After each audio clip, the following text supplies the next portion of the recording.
Canada सरकार की तरफ से लॉरेंस बिश्नोई गैंग को इंटरनेशनल क्रिमिनल ऑर्गेनाइजेशन घोषित किए जाने के बाद क्या असर पड़ने वाला है? इस फैसले के बाद भारत कनाडा के रिश्तों पर किस तरह का असर पड़ेगा? ये कुछ सवाल हैं जो 29 सितंबर को एक अहम फैसले के बाद उठ रहे हैं। कनाडा सरकार ने प्रेस रिलीज जारी की है, कहा कि गैंग भय और धमकी भरा माहौल बना रहा है। देश के जिन इलाकों में दूसरे देशों के लोग बसे हैं उनके बीच ये गैंग एक्टिव है। ये भी कहा गया कि कनाडा में हिंसा और आतंकवाद की कोई जगह नहीं है, खासकर उनके लिए जो किसी समूह विशेष को अपना निशाना बनाते हैं। इसलिए मिनिस्टर ऑफ पब्लिक सेफ्टी ने ये घोषणा की है कि बिश्नोई गैंग कनाडा के क्रिमिनल कोड के तहत एक आतंकी संगठन है। सरकार की तरफ से आगे कहा गया कि लॉरेंस बिश्नोई गैंग मुख्य रूप से एक इंटरनेशनल क्रिमिनल ऑर्गेनाइजेशन है जो भारत से अपना काम करता है। इनकी कनाडा में भी मौजूदगी है, उन इलाकों में एक्टिव हैं जहां प्रवासी रहते हैं। ये मर्डर, शूटिंग, आगजनी और उगाही के जरिए आतंक और डर फैलाते हैं। ऐसे में इसे आतंकी संगठन घोषित करना कनाडा सरकार की सिक्योरिटी, इंटेलिजेंस और कानूनी एजेंसियों के लिए मददगार होगा। अब उस जरूरी सवाल के जवाब पर नजर डालते हैं जो हमने शुरुआत में आपके बीच रखा था।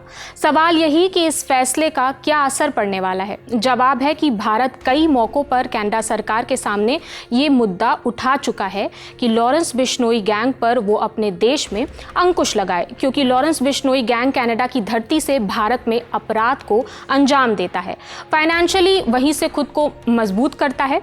इन तर्कों के बीच याद दिला दे कि भारत कनाडा के रिश्तों में एक वक्त खटास आ गई थी जब जून 2023 में खालिस्तानी एक्टिविस्ट हरदीप सिंह निज्जर की हत्या के मामले में कनाडा की सरकार ने भारत पर आरोप लगाया था। तब कनाडा के पीएम जस्टिन ट्रूडो थे।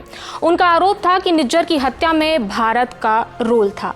भारत सरकार ने तब भी कनाडा सरकार से लॉरेंस बिश्नोई गैंग की गतिविधियों पर रोक लगाने की बात कही थी। ऐसे में अब इस कदम को दोनों देशों के बीच रिश्तों के लिए भी सेहतमंद बताया जा रहा है।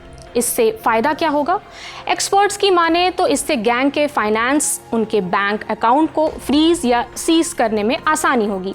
कनाडा की सुरक्षा एजेंसियों के लिए इंटेलिजेंस गैदरिंग की राह भी आसान होगी। लॉरेंस बिश्नोई गैंग के अपराधों की फहरिस्त में कुछ बड़े नाम दर्ज हैं, जैसे कि पंजाबी सिंगर सिद्धू मूसेवाला की हत्या, बाबा सिद्दीकी मर्डर केस, सलमान खान समेत कई एक्टर्स के घर पर हमले।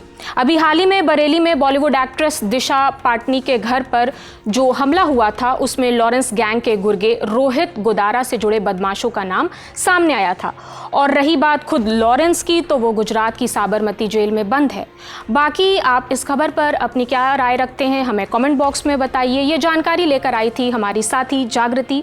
मेरा नाम प्रगति है। देखते रहिए दी लल्लन टॉप। शुक्रिया।